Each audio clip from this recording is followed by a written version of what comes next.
ठीक है, तो सबसे पहले पढ़ेंगे करंट क्या होता है। करंट बहुत आसान आसान चीज़ें इस चैप्टर में, वो जैसे तुमने पढ़ रखा है 10th में, करंट, वोल्टेज, रेजिस्टेंस वगैरह, थोड़ा सा डिटेल में पढ़ेंगे बस, और कुछ नहीं है, आसान है। देखो electric current,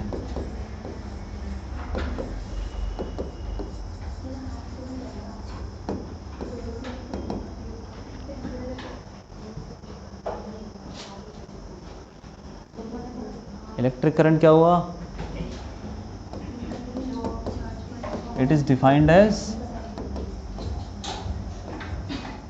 rate of flow of charge. Charge flow करता है तो करंट आ जाता है, उसका रेट कितना तेज़, जैसे पानी कितना तेज़ बह रहा है, कोई नदी होती है जिसमें धीरे धीरे बहता है तो उसका करंट कम है क्योंकि धीरे चल रहा है,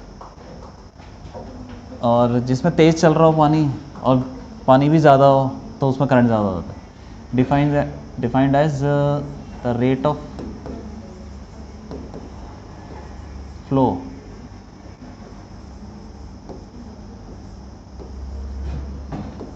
चार्ज। ठीक है, मतलब आई हो गया तुम्हारा current, D Q by D T, ये हो गया rate of flow of charge. Charge upon time भी बोल सकते हो, एवरेज करंट को। कुछ एवरेज करंट निकालना हो तो I average charge passed upon time, मतलब कितना चार्ज पास हुआ, कितना टाइम लगा, एवरेज करंट हो जाएगा। ठीक है, ऐसा यूनिट क्या हुई इसकी, हाँ,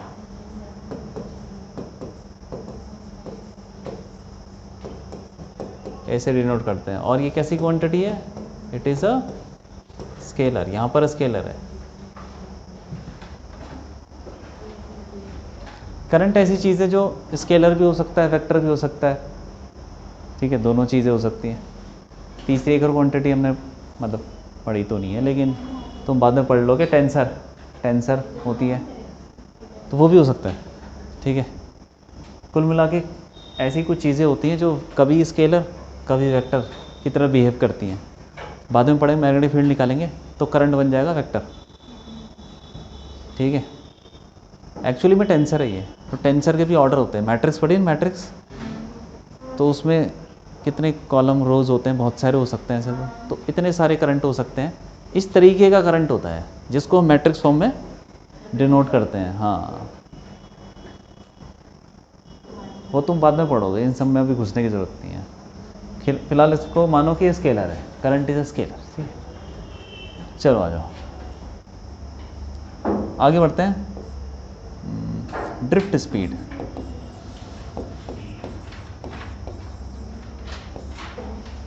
ड्रिफ्ट स्पीड के बारे में पता होना चाहिए। जब करंट आता है ना किसी कंडक्टर में, वायर के अंदर, तो उसमें इलेक्ट्रॉन्स, जो फ्री इलेक्ट्रॉन्स होते हैं वो चलते हैं, तो उसकी कुछ स्पीड होती है चलने की, उसको बोलते हैं ड्रिफ्ट स्पीड। तो लिख लो,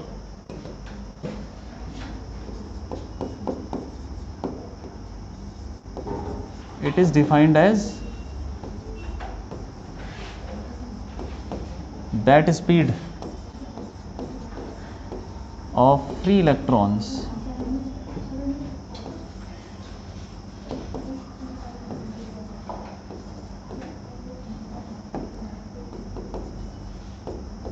with which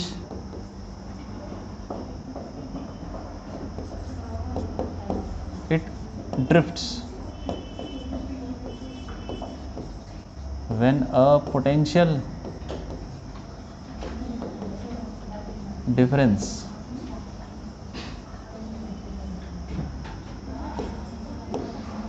is applied across conductor. बहुत सिंपल चीज़ है, जैसे कि ये क्या बोल रहा है कि एक कंडक्टर को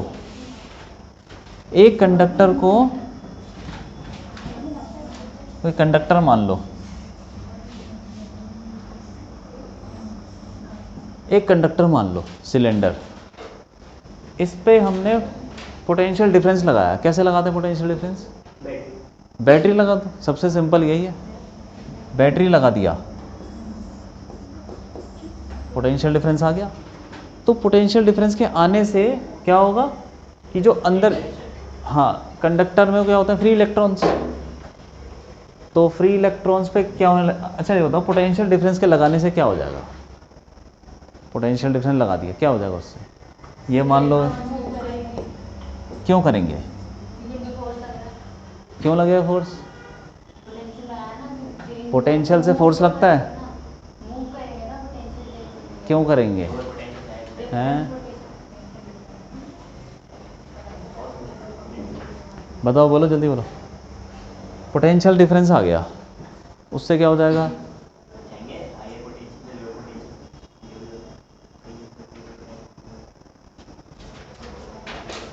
इलेक्ट्रॉन एक जाएगा, क्यों जाएगा, लेकिन क्यों जाएगा? इलेक्ट्रॉन एक जगह से दूसरी जगह क्यों जाता है, कब जाता है? हमने पढ़ रखा है, कब जाता है?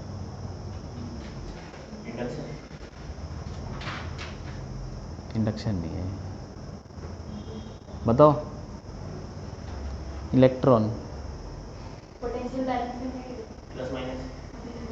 इलेक्ट्रॉन पे फोर्स लगता है, फोर्स कौन लगाता है?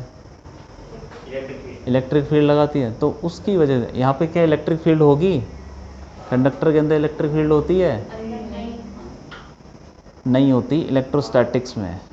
तो बताया था ना, इलेक्ट्रोस्टैटिक्स जब हम पढ़ते हैं तब नहीं होती, लेकिन जब हम अभी तो देखो, हमने तो ये भी पढ़ा कि कंडक्टर का पोटेंशियल क्या रहता है, सेम रहता है। तो इसका पोटेंशियल अलग अलग कैसे हो गया? ये कंडक्टर का यहाँ पे पोटेंशियल V1 है, वहाँ V2, अलग कैसे हो गया? क्योंकि इलेक्ट्रोस्टैटिक नहीं है ये यहाँ पे तो चार्ज चल रहा है ना, वो चलेगा, ठीक है, कुछ भी रुका हुआ नहीं है अब, तो पोटेंशियल अलग हो जाता है, ठीक है। वो जब रुका हुआ सब कुछ स्टेबल हो तब हम बोल सकते हैं कि भाई पोटेंशियल इज कांस्टेंट, लेकिन यहाँ पे अलग अलग हो सकता है। अलग हो गया, बैटरी लगाते ही अलग हो गया। अब इसके अंदर इलेक्ट्रिक फील्ड भी आ जाएगी, कौन से फॉर्मूले से? ये वाला dV = -E.dr। ये बोलता है कि भाई जहाँ पोटेंशियल डिफरेंस होगा वहाँ इलेक्ट्रिक फील्ड हो जाएगी, तो इसके अंदर इलेक्ट्रिक फील्ड भी होगी, और किस डायरेक्शन में होगी, कैसे होगी? बोलो जल्दी बोलो। किसके किसके ऑपोजिट? और क्या पॉजिटिव?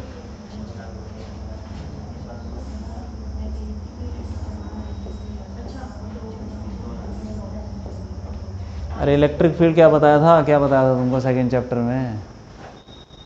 कैसे होती है इलेक्ट्रिक फील्ड, कैसे होती है? अरे पॉजिटिव चार्ज, सेकंड चैप्टर में तो कुछ और बताया था ना।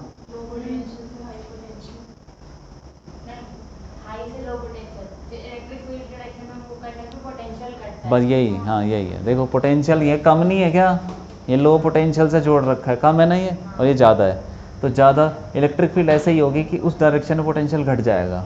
घट गया, हाँ ये तो पढ़ा है ना, हाँ ठीक है। तो इलेक्ट्रिक फील्ड कुछ आ गई, मान लो चलो ई आ गई, तो जो भी आ गई वो क्या करेगी, वो फोर्स लगाएगी इलेक्ट्रॉन्स पे। तो पहले ये देखते हैं कि बिना इलेक्ट्रिक फील्ड लगाए, जब बैटरी वैटरी कुछ नहीं थी, तो इलेक्ट्रॉन कैसे मूव कर रहे थे। तो देखो electric field zero, electric field zero है, तो कैसे मूव करेंगे इलेक्ट्रॉन? रैंडम तो, रैंडम तो मूव करते हैं, ये रे, ठीक है, तो एक ही जगह पे हिलते रहेंगे वो। लेकिन अगर हमने इलेक्ट्रिक फील्ड कुछ लगा दिए तो अब क्या होगा, हिलेगा नहीं क्या? अब मैं तुमको समझा, मान लो कमरे के अंदर कुछ भी हवा नहीं चल रही, मॉलिक्यूल हिल रहे हैं कि नहीं हिल रहे? ठीक है, वो हिलते हिलते वहाँ तो नहीं पहुँच जाएंगे, वो वहीं रहते हैं आसपास, ठीक है। अब मान लो कि यहाँ पे हवा चलने लग गई, एक खिड़की बना दी, यहाँ पे हवा चलने लग गई, तो मॉलिक्यूल भागने लग जाएंगे, तो हिलना बंद कर देंगे क्या? तो वही होता है, हिलेंगे, हिलते तो रहते ही हैं, क्योंकि रैंडम मोशन है, वो होता है टेम्परेचर की वजह से, टेम्परेचर की वजह से हिलते रहते हैं। लेकिन अब वो भागने भी लग जाएंगे, उसको बोलते हैं ड्रिफ्ट, ठीक है कि नहीं? वही हो रहा है यहाँ पे। इलेक्ट्रिक फील्ड लगाते ही वो ऐसे हिलना, रैंडम मोशन उनका बंद नहीं होगा, लेकिन वो रैंडम मोशन करते करते वो फोर्स लगेगा उन पे, उसको बोलते हैं ड्रिफ्ट। जैसे कि ये रैंडम मोशन हो रहा है लेकिन ये चल रहे हैं आगे,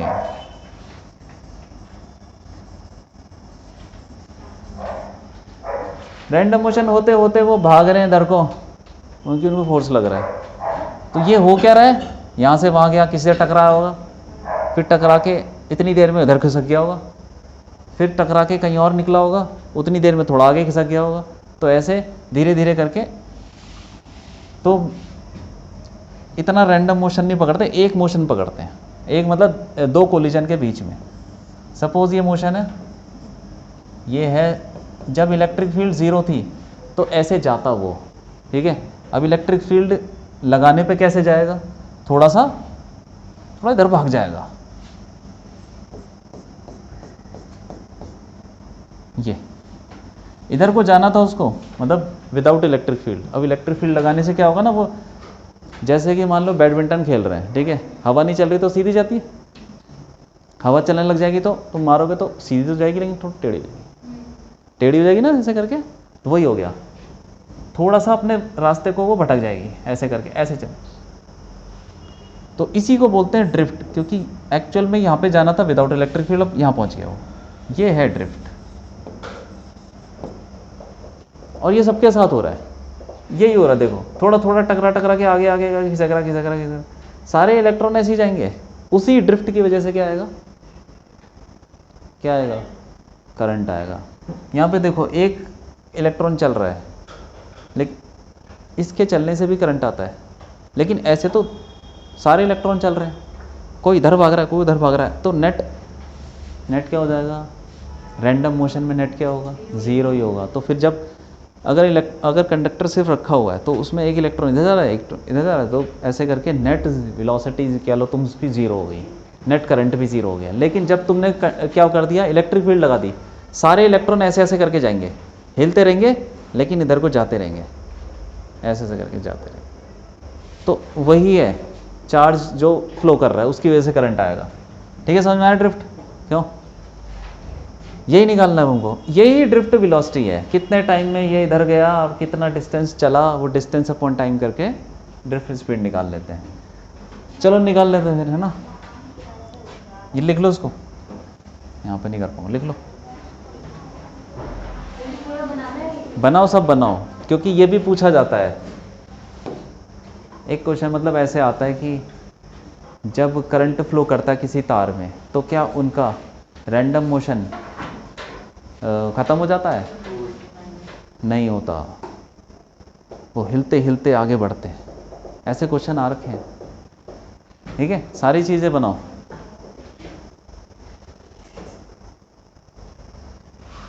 इलेक्ट्रिक फील्ड ज़ीरो होगी तो क्या होगा, और नॉन ज़ीरो होगी तो क्या होगा।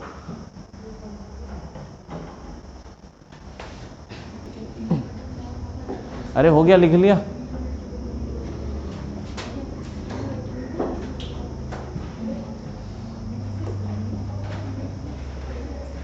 ठीक है, देखो तो अभी हमने, हाँ ठीक है, मान लो यही कंडक्टर है, अब इसमें इलेक्ट्रॉन है, घूम रहे हैं रैंडम, उसके ऊपर फोर्स लगेगा तभी तो उधर जाएगा। हम उसमें इंटरेस्टेड है, किसमें, रैंडम मोशन में नहीं, जो उसका ड्रिफ्ट हो रहा है, ठीक है। तो उस पर फोर्स कितना लगेगा बताओ, फोर्स क्यू ई हमने पढ़ रखा है, ठीक है, Q इंटू ई, और Q चार्ज कितना होता है इस पर, E के बराबर, छोटा ई बिंदु बड़ा ई, ठीक है, छोटा ई चार्ज होता है। इस फोर्स को लिख सकते हैं mass into acceleration, E upon, sorry E तो एक्सेलरेशन हो गया ना। अब एक्सेलरेशन क्या हुआ, ई अपॉन एम, ये एक्सेलरेशन आ गया, और सबका एक्सेलरेशन सेम है, ठीक है। अब हम हर एक इलेक्ट्रॉन की वेलोसिटी निकालते हैं।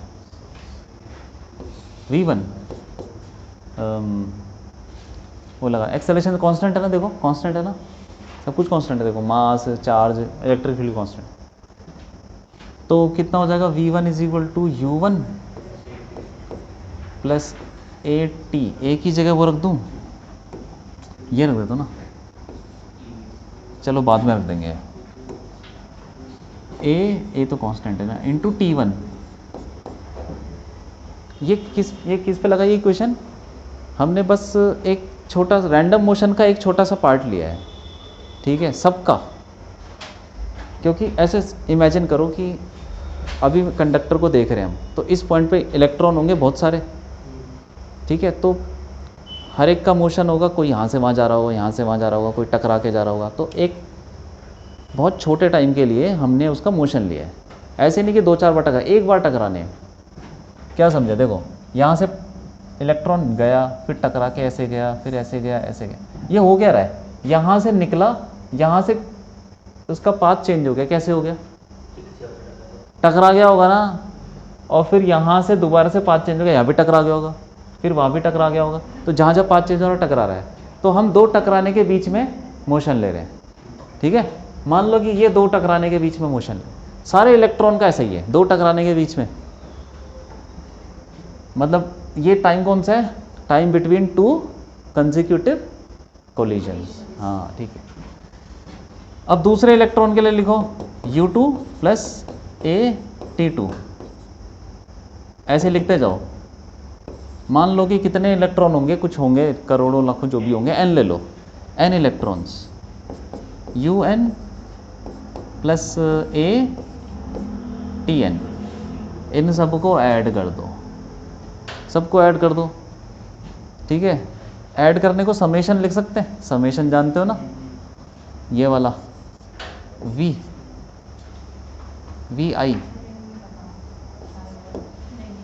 I जानते हो क्या होता है? I का मतलब वो I1 से लेके 100, ये सब पढ़ा तुमने? ऐसा कुछ पढ़ा है क्या? XI और I की वैल्यू 1 से लेके 100, ऐसा कुछ पढ़ा है क्या? कोई बात नहीं, नहीं पढ़ा तो कोई बात नहीं, ठीक है। मैं सिर्फ समेशन लिख रहा हूँ, तुम समझ जाओ। समेशन इज इक्वल टू सबका सम, और ये summation is equal to UI plus AI भी हटा दो यार, तुमको अगर समझ नहीं आ रहा तो कोई बात नहीं, हटाओ, ठीक है। समेशन T, ठीक है, ये ठीक है। समेशन का मतलब सारे ऐड कर दिए। अब हम उसका एवरेज निकालते हैं, सारी वेलोसिटी ऐड कर दी, सारे ये इनिशियल वेलोसिटी ऐड कर दी, सारे टाइम ऐड कर दिए। ए तो कांस्टेंट है, कॉमन आ जाएगा। डिवाइड करो कैपिटल N से, कितने इलेक्ट्रॉन है? कैपिटल N, सबसे डिवाइड करो। ये क्या चीज़ है? यही हमारी वो जो फाइनल वेलोसिटी है, ड्रिफ्ट वेलोसिटी है, यही ड्रिफ्ट वेलोसिटी है, या ड्रिफ्ट स्पीड, कुछ भी बोलो, ड्रिफ्ट वेलोसिटी VD। अब ये देखना VD है इज इक्वल टू, ये क्या चीज़ है ये बताओ, ये क्या है? ये क्या चीज़ है? ये जल्दी बोलो। इनिशियल ड्रिफ्ट वेलोसिटी नहीं है, ये इनिशियल वेलोसिटी का एवरेज है। हाँ देखो, हमने इसमें क्या कर रहे हैं, बहुत छोटे टाइम के लिए हम एनालाइज कर रहे हैं कि भाई छोटे टाइम के लिए इलेक्ट्रिक फील्ड लगाएं, एक एक क्या बोलते हैं कोलिजन में, हर इलेक्ट्रॉन का एक एक कोलिजन हो रहा है उतने छोटे टाइम के लिए। तो शुरू में क्या थी इलेक्ट्रिक फील्ड? एकदम 0, अरे वहीं से तो लगाई थी, ऐसा समझ लो ना, ये यहाँ से निकला और यह ऐसे ऐसे करके गया, ये थी बिना इलेक्ट्रिक फील्ड के। और ये इलेक्ट्रिक फील्ड लगाने के बाद तो यहाँ पे इनिशियल वेलोसिटी, ये इस पॉइंट की बात हो रही है, यहाँ पे तो नहीं थी ना इलेक्ट्रिक फील्ड, इसके बाद ही तो लगाना शुरू किया। यहाँ जो जा रहा था इनिशियली वेलोसिटी का एवरेज क्या था? 0 0 0, समझ में? हम इनिशियल पॉइंट किसकी बात कर रहे हैं? जब जैसे ही जिस पॉइंट पे इलेक्ट्रिक फील्ड लगाई, बस उससे जस्ट पहले उसी पॉइंट पे मान लो, तो वो इलेक्ट्रिक फील्ड वो एवरेज वेलोसिटी 0 होगी, ठीक, क्योंकि वहाँ पे इलेक्ट्रिक फील्ड अभी लगाई नहीं है भाई, तो ये 0 हो गया। इनिशियल वेलोसिटी कब ले रहे हैं? जब इलेक्ट्रिक फील्ड नहीं थी, हाँ उस पॉइंट पे, यहाँ पर। अब ये क्या हो जाएगा? ए का फॉर्मूला रख दो, E अपॉन M, और ये क्या चीज़ है? ये कुछ एवरेज टाइम है। ये क्या टाइम था? दो कोलिजन के बीच में टाइम ना, लेकिन सारे इलेक्ट्रॉन का एवरेज निकाल के वो एवरेज टाइम हो जाएगा, उसको बोलते हैं टाउ, टाइम बिटवीन टाउ क्या चीज़ है? इसको बोलते हैं रिलैक्सेशन टाइम।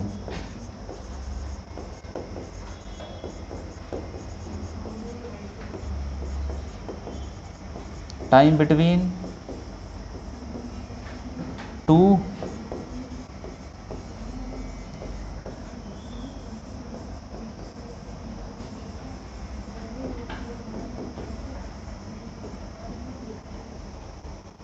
दो कंसेक्यूटिव कोलिजन्स के बीच में जो टाइम लगा, रिलैक्सेशन टाइम का मतलब यही है, दो टकराने के बीच में इलेक्ट्रॉन रिलैक्स चल रहा है, ठीक है, वही टाइम है। ड्रिफ्ट स्पीड आ गई।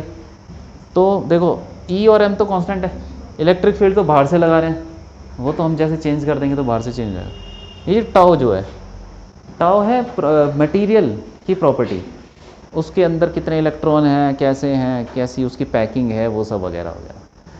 तो मटेरियल कैसा, कॉपर है, आयरन है, वो उस पर डिपेंड करता है, ठीक है। तो टाउ डिपेंड्स ऑन मटेरियल। ये इसको ऐसे लिखो, इसे प्रॉपर्टी ऑफ मटेरियल।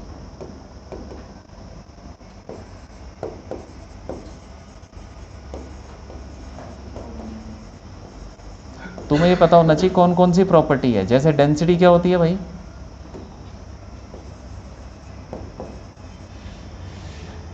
डेंसिटी भी मटेरियल की प्रॉपर्टी है, क्योंकि वो मटेरियल के बिल्कुल उस पर डिपेंड करती है कि अंदर कौन सा एटम है। डेंसिटी कॉपर है या कुछ और है, इस पर डिपेंड नहीं करता कि तुमने कितना ले रखा है, ठीक है। अब करंट निकाल लेते हैं। करंट देखो कैसे निकलेगा। अब ये सारे इलेक्ट्रॉन कैसे जा रहे हैं, समझ में आया ना? रैंडम मोशन कर रहे हैं, उस पर ध्यान मत दो, वो धीरे धीरे आगे बढ़ रहे हैं। वो जो आगे बढ़ रहे हैं वही करंट पैदा करेगा, ठीक है। धीरे धीरे कितनी स्पीड से जा रहे हैं ये? वीडी ड्रिफ्ट स्पीड से जा रहे हैं सारे इलेक्ट्रॉन, धीरे धीरे करके।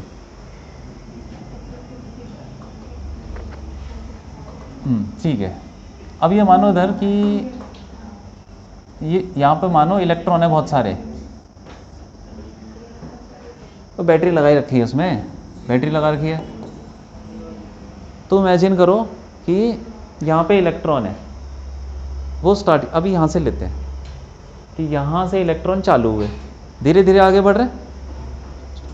तुम ये देखना कि ये वाले क्रॉस सेक्शन से कितने इलेक्ट्रॉन पास हुए, इमेजिन करना इसको। हाँ, अरे पॉजिटिव है ना, इधर भागेंगे नहीं क्या? ठीक है। इलेक्ट्रॉन कैसे जाते हैं, इलेक्ट्रिक फील्ड के ऑपोजिट बताया नहीं था, इलेक्ट्रिक फील्ड इधर है तो वहाँ भागेंगे। तो ये इधर जा रहे हैं, इधर जा रहे हैं, इधर जा रहे हैं, ऐसे करके जा रहे हैं। जब ये वाले इलेक्ट्रॉन यहाँ पहुँच जाएंगे तो इस वाले क्रॉस सेक्शन से कितने इलेक्ट्रॉन पास हुए? जितने इधर पहुँच गए, जितने इसके पीछे होंगे। जैसे मान लो कि ये लाइन लगी हुई है यार लोगों की, ठीक है, मैं बोलता हूँ कि ये दरवाज़ा है, दरवाजे से कुछ लोग पास हुए, जैसे वो नहीं होते मंदिरों में भीड़ लगी रहती है, वैष्णो देवी में भीड़ लगी रहती है पूरी, इस दरवाजे से ये जो सबसे आगे वाले लोग हैं वो आगे पास होते हैं, ठीक है। तो उस दरवाजे से कितने पास हुए होंगे? जितने उन लोगों के पीछे होंगे दरवाजे तक, यही तो है। इस क्रॉस सेक्शन से कितने पास हुए होंगे? जितने इन इलेक्ट्रॉन, ये जब इलेक्ट्रॉन वहाँ पहुँच गए, भाई ये इलेक्ट्रॉन कौन से? वही है जो यहाँ से निकले थे।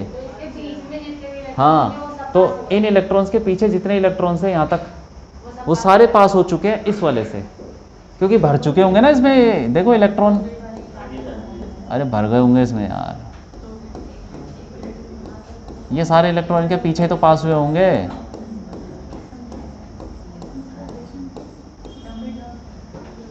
ठीक है भाई। हाँ, तो ये जो इलेक्ट्रॉन है ये किसी टाइम पे यहाँ पे भी थे, यहीं थे, वो धीरे धीरे चल के यहाँ पहुँच गए, तो इनके पीछे जितने भी इलेक्ट्रॉन यहाँ भर गए हैं वो सारे के सारे पास हुए हैं। हम बस इतना ले रहे हैं, ठीक है, एनालाइज कर रहे हैं। समझ में आया?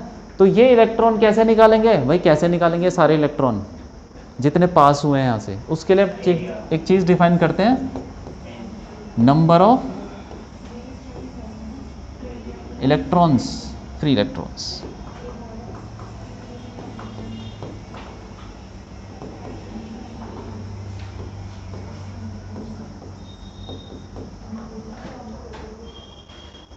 Number of free electrons per unit volume, और इसका एक और नाम है इलेक्ट्रॉन नंबर डेंसिटी।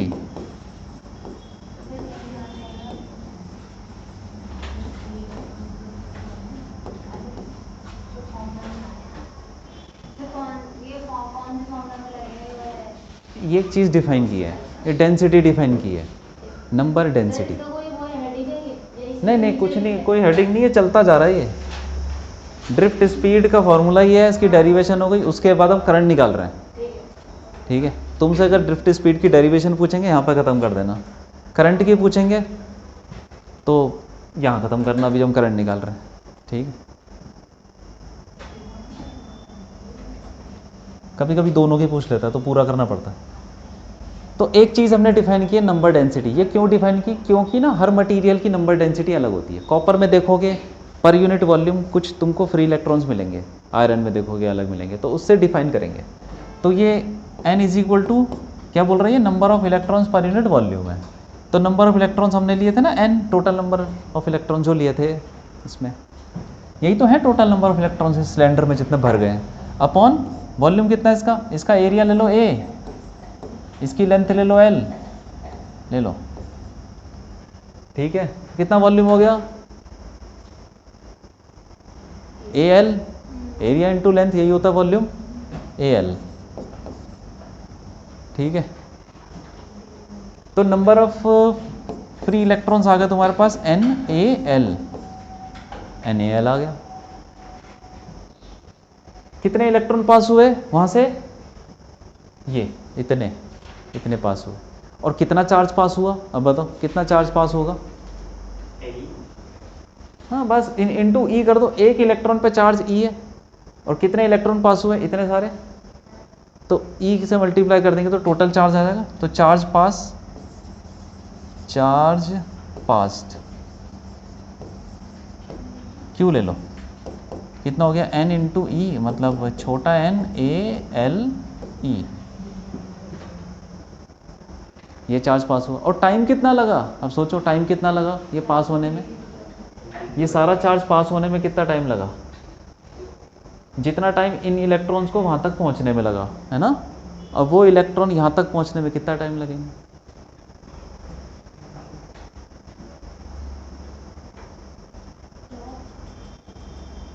नहीं टाउ तो वो है कोलिजन वाला टाइम, ये तो वो है कि धीरे धीरे इलेक्ट्रॉन ऐसे जा रहे हैं, ऐसे ऐसे कर करके जा रहे हैं। कितनी देर लगेगी इनको वहां पहुंचने में,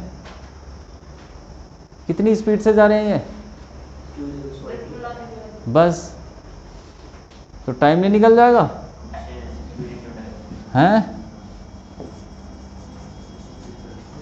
अरे डिस्टेंस अपॉन स्पीड, करंट कितना होगा, चार्ज अपॉन कितना टाइम लगा ये चार्ज पास होने में, ये सारा चार्ज पास होने में कितना टाइम लगा, उतना ही टाइम लगा जितना यहाँ पे जो इलेक्ट्रॉन थे उनको यहाँ पहुँचने में जो टाइम लगा, सेम टाइम लगा चार्ज पास होने में।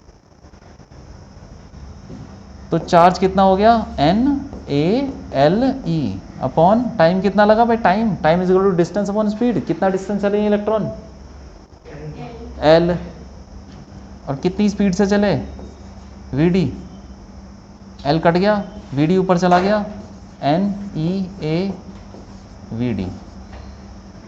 ये आ गया करंट का फॉर्मूला NeaVd। ठीक है, in terms of drift velocity. जो Vd होता है ना वो ऐसा होता है, मतलब बहुत धीरे धीरे चलता है, वो 0.1 mm पर सेकेंड। रैंडम मोशन तो उनका ऐसा होता है 300 मीटर पर सेकेंड, ऐसे कुछ। जो रैंडम मोशन होता है ना बहुत तेज़ होता है, वो काइनेटिक थ्योरी में पढ़ा है ना, उनकी स्पीड आती थी ऑक्सीजन हाइड्रोजन जिसकी भी 300-400 मीटर पर सेकेंड। लेकिन उनका जो ड्रिफ्ट होता है ना, ड्रिफ्ट वो ऐसे होता है मिलीमीटर पर सेकेंड में, बहुत धीरे धीरे।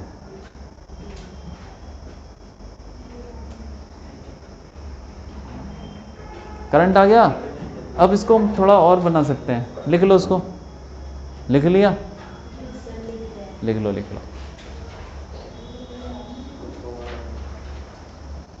इस ड्रिफ्ट वेलोसिटी को उसमें डाल दो, फॉर्मूले समझ में कौन कौन से याद रख, एक ही याद रखना है, ये वाला फॉर्मूला याद रखना है भाई, ठीक है। एक ये भी याद रखना, ये वाला I is equal to NEA VD, इसको याद रख लेना। अभी और भी फॉर्मूले याद रखने हैं, लिख लो, लिख लिया, ये भाई हो गया, हो गया, लिख लिया। क्यों भाई पीछे लिख लिया तुमने, आयुष लिख लिया? ठीक है, इस करंट के फॉर्मूले में VD डालो, I is equal to NEA VD, क्या था बताओ, VD बोलो, जो बोलो ना, E टाओ अपॉन, सही है कि नहीं? आ गया VD, करंट आ गया, ऐसे VD डाल दिया तो कहाँ है कैपिटल N? कहाँ लिखा है तुमने? VD के फॉर्मूले में कहाँ है भाई N?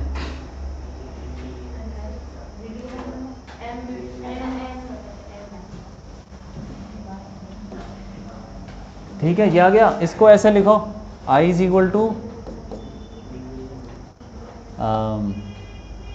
NE square tau upon M into E। ठीक है, लिख लिया? अच्छा A भी तो आएगा, A को नीचे ले जाओ, ऐसे लिख लो।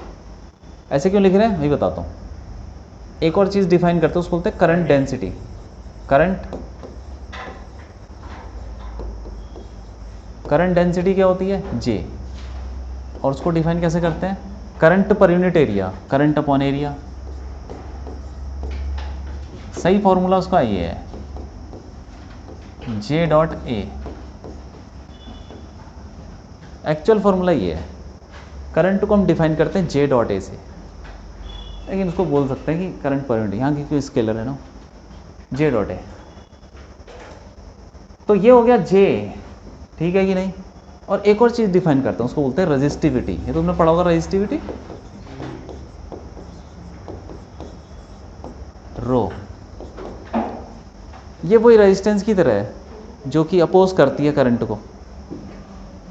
ये क्या है? M अपॉन, ये जो चीज़ है ये, इसको ऐसे लिख लो यार, ज़्यादा अच्छा है, I upon A into M upon NE square tau is equal to E। इसको उठा के उधर ले गया, ये बन गया। ये जो चीज़ है यही रेजिस्टिविटी है, यही रेजिस्टिविटी है। रेजिस्टिविटी बिल्कुल इन चीज़ों से रिलेटेड है। तुमने तो 10th में पढ़ा था ना, बस रो पढ़ लिया था। तो वो कहाँ पे किस चीज़ से रिलेटेड है? वो रिलैक्सेशन टाइम से रिलेटेड है, और नंबर डेंसिटी, क्योंकि M और E तो कांस्टेंट है, ठीक है। किससे रिलेटेड है? रिलैक्सेशन टाइम और नंबर डेंसिटी, इन्हीं से फ़र्क पड़ेगा। इसको चेंज कर दोगे तो वो चेंज हो जाएगा, वो भी देखेंगे बाद में कैसे चेंज हो। सब लिखो, जितना भी दिख रहा है सब लिख डालो। इसमें फॉर्मूले तुमको याद रखने हैं भाई ये सारे, ठीक है। रेजिस्टिविटी ये हो गई, इसको डिफाइन करते हैं। और ये J हो गया, तो हमारा एक फॉर्मूला बन गया, E is equal to J rho. लिख सकते हैं J रो, ये हो गया J, ये हो गया रो, J इंटू रो। और ये इलेक्ट्रिक फील्ड वेक्टर है, J भी वेक्टर है।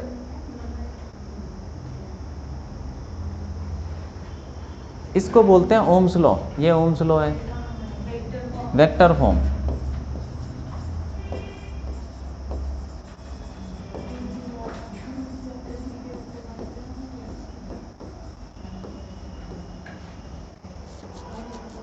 ठीक है। अच्छा, J की यूनिट क्या होगी बताओ? ऐसा unit of J,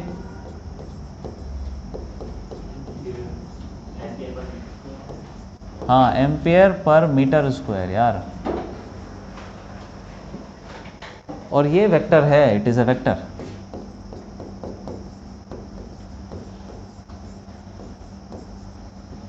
it is a vector, ठीक है।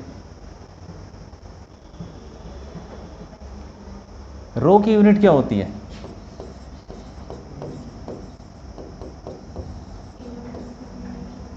अच्छा, रो की यूनिट बाद में निकालेंगे, वैसे होती है ये, और अभी बता देता हूँ। ओम मीटर होती है। खैर वो रेजिस्टेंस से आती है, बताता हूँ रेजिस्टेंस। ये है क्या, vector form of Ohm's law, याद रखना है। अभी स्केलर फॉर्म भी निकाल लेते हैं।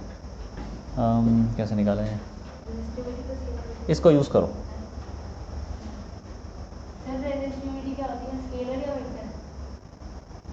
रेजिस्टिविटी स्केलर, स्केलर कोई डायरेक्शन नहीं है इसमें। देखो ना, सारी चीज़ें स्केलर है, यहाँ कुछ भी नहीं है, सारी चीज़ें। अच्छा, ई को क्या लिख सकते हैं, इलेक्ट्रिक फील्ड को क्या लिख सकते हैं बताओ, V by L, V by L लिख सकते हैं। वो D V is equal to minus E dot D R, तो वो माइनस माइनस हटाओ, तो डी वी मतलब V पोटेंशियल डिफरेंस, और ई डी आर, तो वो एल हो जाएगा, V by L, V by L, V by L, E लिख दिया।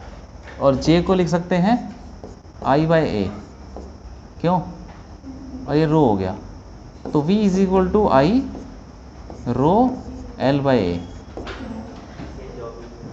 इसी वेक्टर फॉर्म को हमने ऐसे लिख लिया, V by L I upon A rho. ये क्या चीज़ है, यही रेजिस्टेंस है, V is equal to I R rho L by, तुमने पढ़ा हुआ फॉर्मूला, ठीक है। तो रेजिस्टेंस R है,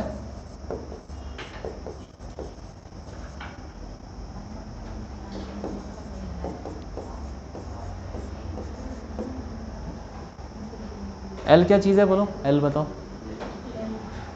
रुक जाओ, ए बताओ, ए बताओ, अरे रुक जाओ यार, हाँ बताओ, V बताओ, क्या V बताओ, कोई नहीं बोलो, बोलो V बताओ, V, हाँ बताओ बताओ, कौन सा वोल्ट, कौन सा वोल्ट, देख लो देख लो,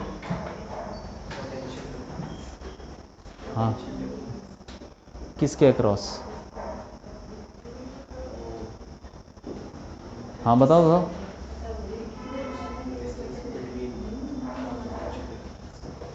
डायग्राम बनाया है, पोटेंशियल डिफरेंस लगाया ना हमने, सिलेंडर पे लगाया ना, हाँ वही, ठीक है ठीक है ठीक है। तो रेजिस्टेंस की यूनिट क्या हो जाएगी, SI यूनिट,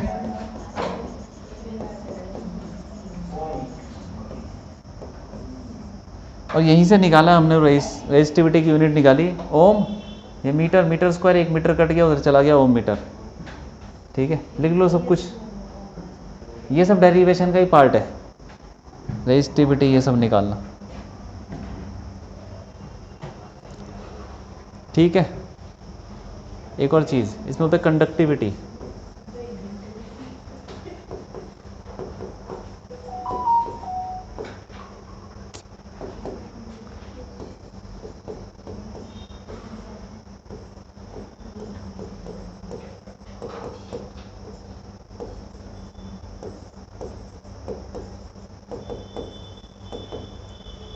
कंडक्टिविटी क्या होती है, 1 अपॉन, हाँ रेजिस्टिविटी, रेजिस्टिविटी का रेसिप्रोकल। और कंडक्टेंस क्या होता है, ये सब पढ़ा होगा तुमने, कंडक्टेंस G 1 अपॉन R,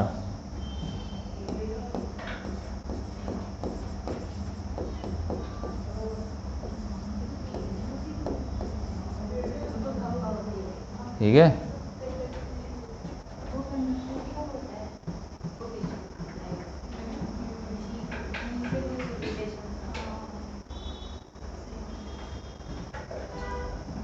ठीक है, एक और चीज़ होती है, उसको बोलते हैं मोबिलिटी।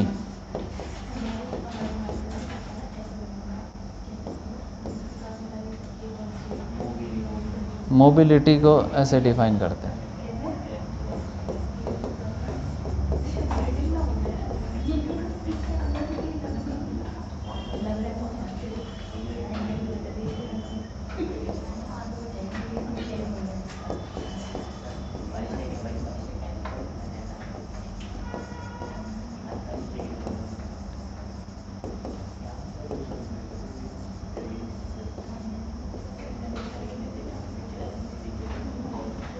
मोबिलिटी क्या हुई कि कितना कितना मोबाइल है इलेक्ट्रॉन।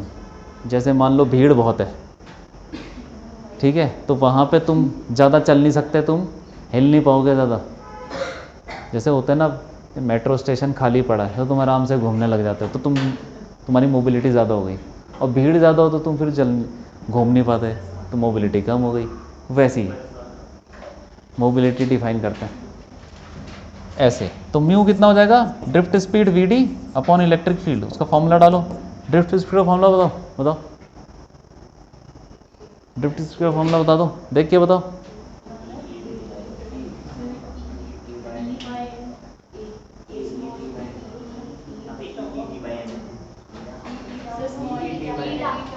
दोबारा बोलो, रुक जाओ दोबारा बोलो।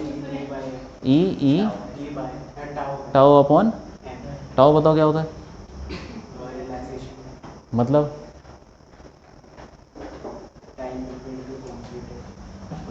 ठीक है, ई टाउ बाय एम, फिर ई, ये कट गया, ई टाउ बाय एम आ गया। ठीक है, इसकी यूनिट बताओ म्यू की, यहाँ से डालो। ड्रिफ्ट स्पीड की यूनिट क्या होगी, क्या होगी ड्रिफ्ट स्पीड की यूनिट? मीटर पर सेकंड होगी, स्पीड ही तो है। और इलेक्ट्रिक फील्ड की क्या होगी? कूलम पर है। ये देखो ना, E is equal to V by L, यहाँ से निकाल लो ना। वोल्ट पर, ये भी होती है, न्यूटन पर कूलम भी होती है, पहले चैप्टर में पढ़ा था newton per coulomb. F is equal to Q E, की is equal to F by Q, newton per coulomb. लेकिन ये भी होती है newton, sorry volt per metre, तो इसको लिख देंगे metre per second divided by volt per metre, तो ये आ जाएगा metre square upon volt second, metre square upon volt second, ऐसा यूनिट ऑफ म्यू। लिख डालो।